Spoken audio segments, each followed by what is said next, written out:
I mean, you work with kids all the time. Why do they? Well, I think there's lots of reasons. I mean, I think some of them are exactly the same reasons that people will go out and get drunk or get stoned. I mean, I think there's curiosity and experimentation, but I think for drugs like legal highs, novel psychoactive drugs that aren't regulated, it's easy to get. Sometimes they're perceived as value for money, but also sometimes younger people particularly might not be able to access those more traditional illicit drugs. So how would you describe the scene right now? Because it's getting worse in this country, isn't it? Well, I still think the drugs that cause the major problems to most young people remain to be alcohol and cannabis. But there is a group of people for whom these drugs do have an attraction, and the real risk is if you don't know what's in it, you don't know how much to take, you don't know what the effect is, it can be very unpredictable, and as we've heard, tragically, those effects can be devastating for some people.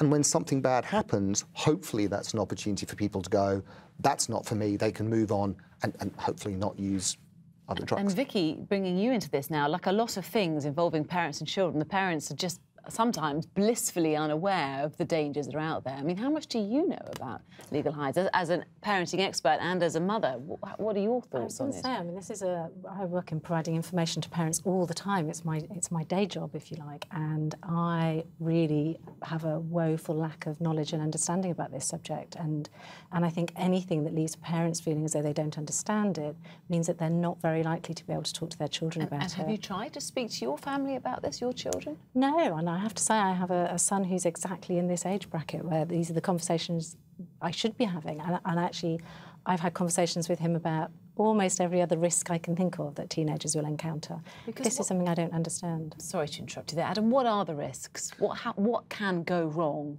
I mean, the risks are diverse. So for many people, things won't go wrong. But these are unpredictable drugs. So we do see people who become extremely agitated, confused. People can hear voices and see things. And particularly synthetic cannabis products seem to be a group of drugs that do have much higher rates of unwanted effects than, for example, naturally used cannabis. Yeah, it's frightening, isn't it? And I suppose the other thing, Vicki, is because sometimes they say, well, because children assume it's legal or teenagers assume it's legal, even if there's something on the packet that says not for human consumption, it's not necessarily going to stop a 16-year-old, is it? It really isn't. And I think if you're looking to experiment with drugs, then these sound, rightly or wrongly, they sound as though they're probably a safer way to experiment. OK, Adam, you're the expert. I mean, how should this be controlled, if it can be, and what, importantly, should parents do? You know, give some advice to Vicki here and plenty of other mums who are watching and dads who are watching tonight.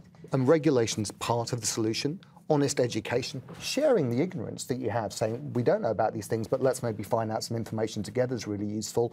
I think for young people, the single most trusted source of information is their friends, and the groups of people who are going to spot problems and be there to help a friend in trouble are also their friends. So I think my message to a bunch of 15-year-olds is look out for your mates, and if you see them in trouble, either on a night or even if things aren't going well at school, you're going to be the people who can intervene, stop and help earlier than anyone else. And is that a conversation you could have with your son? Would that be an easy one to have, do you think? I think it would, actually. I mean, truthfully, I think it would.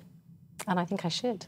OK, thank you very much for joining us, Vicki, and Adam, thanks very much for your sound advice. We have to say as well here on 5 News that all legal and non-legal drugs are dangerous.